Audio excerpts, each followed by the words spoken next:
Today I want to show you guys how to get macro level shots on a budget with one of these, a lens reversing ring.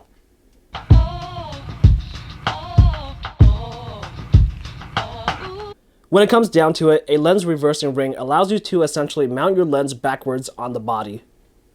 If we look at the ring itself, it has threads on one side and a lens mount on the other. To find the correct reversing ring, you have to determine the filtered thread of the lens that you want to use and the lens mount of the camera that you want to use the lens on.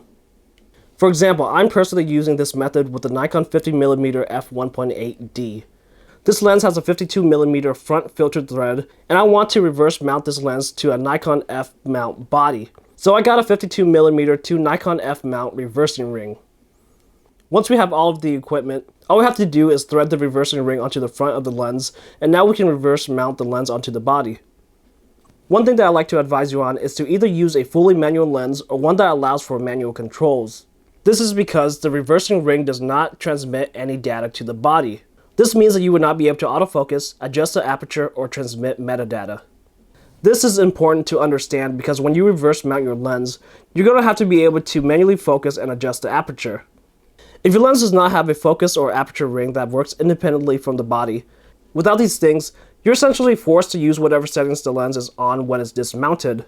There are various workarounds depending on what lens you are using, but just take my word that you're going to have a much better time trying to do this method with a lens that allows you to manually focus and change aperture.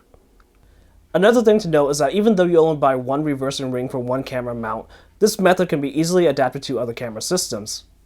Remember, I buy a reversing ring specifically for the Nikon F mount, but if I wanted to use this setup on something like my Sony cameras, all I have to do is get an additional Nikon F to Sony E mount adapter, and I'll be able to use my reverse Nikon lens on my Sony E mount camera. And again, if you have a lens that has manual controls, you have a very easy time because you'll be able to have full access to your controls on the lens. Now that we understand how this method works, let's see it in use.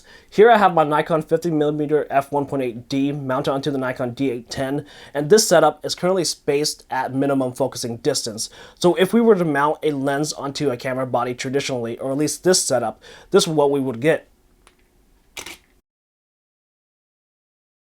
And now I have my lens reverse mounted onto my body, set at minimum focusing distance, and as you can see, the distance is dramatically decreased to the point that your lens is almost touching the subject. So let's take a picture and see what we get now.